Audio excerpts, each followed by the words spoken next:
venir sur le stand des petites affiches. Avec grand plaisir, merci de me recevoir.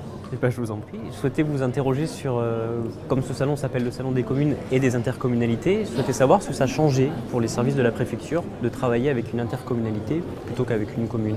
Qu'est-ce que ça change Alors ça change effectivement beaucoup de choses parce que la commune, c'est l'échelon de base, on l'a vu, on l'a entendu.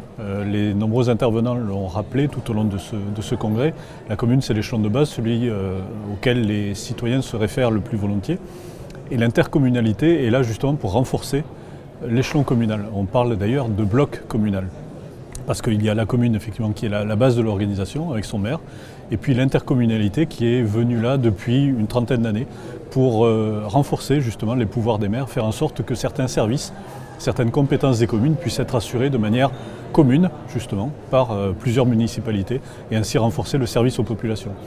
Pour la préfecture, ceci a changé beaucoup de choses puisque au lieu d'avoir, mettons dans une intercommunalité, vous avez 12 communes, au lieu d'avoir 12 interlocuteurs sur un sujet, vous n'en avez qu'un, qui est le président de l'intercommunalité, qui est géré de manière collégiale avec des élus qui en général sont plus spécialisés et qui du coup sont plus à même de gérer ces problèmes-là. Historiquement, ce sont les transports, ce sont les déchets, les collectes d'ordures, etc., les adductions d'eau.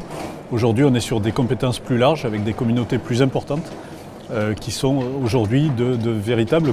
Ce ne sont pas des collectivités au sens juridique du terme, mais ce sont des établissements publics qui font la force des territoires. Donc pour la préfecture, c'est très précieux de s'appuyer sur elle. Est-ce que l'énergie rentre là-dedans aussi, dans ce cadre-là ? Alors l'énergie, la maîtrise de l'énergie en tout cas y rentre, la consommation d'énergie, puis avec les défis auxquels les territoires ont à faire face aujourd'hui, l'intercommunalité est vraiment le bon interlocuteur et le bon échelon à mon avis. Alors justement, j'allais revenir sur l'échelon inférieur, l'échelon de base. On a beaucoup salué, loué l'action du couple maire-préfet pendant la crise Covid. Est-ce que ce couple maire-préfet est déjà sollicité ou va l'être encore plus avec la crise énergétique ? Alors effectivement, le couple maire-préfet, l'expression a été consacrée, on va dire, à l'occasion du Covid. Mais plus que ça, c'est un couple qui existait déjà depuis très longtemps.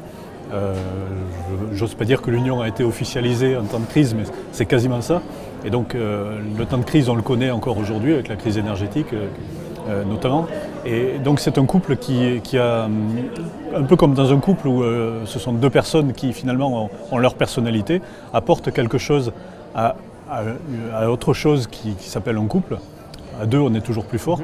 Et là, en matière de crise, de gestion de crise, c'est vraiment quelque chose d'essentiel parce que chacun agit non seulement à son niveau, mais s'appuie aussi sur l'autre pour pouvoir agir.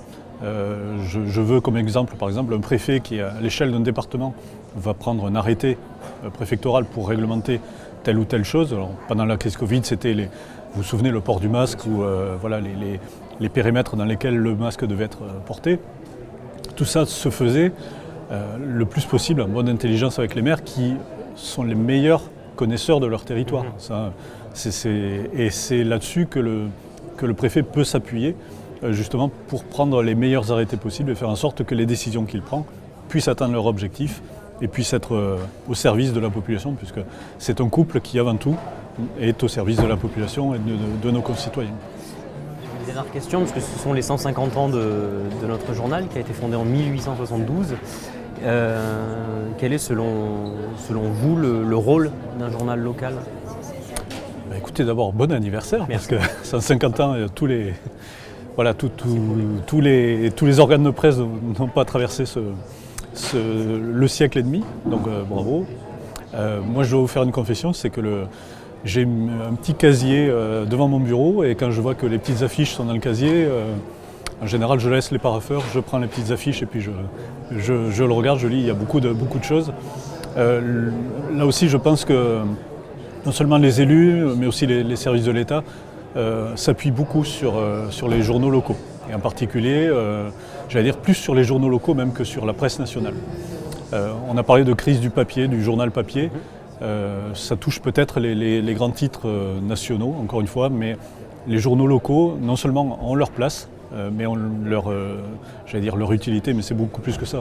Sont vraiment le thermomètre. Moi, je lis les petites affiches comme je lis des autres titres de la presse locale. pour prendre la température de la journée. Je sais à peu près à la lecture de ce que je vais voir dans la presse locale, ce qui va se passer, comment va être ma journée. Le préfet c'est pareil, enfin, tous les décideurs c'est la même chose. C'est un vecteur qui est absolument essentiel pour la connaissance mutuelle.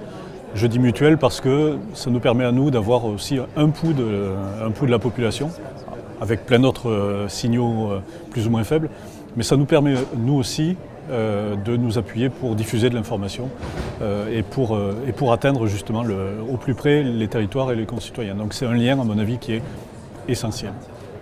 Merci beaucoup. Je vous en prie. Merci.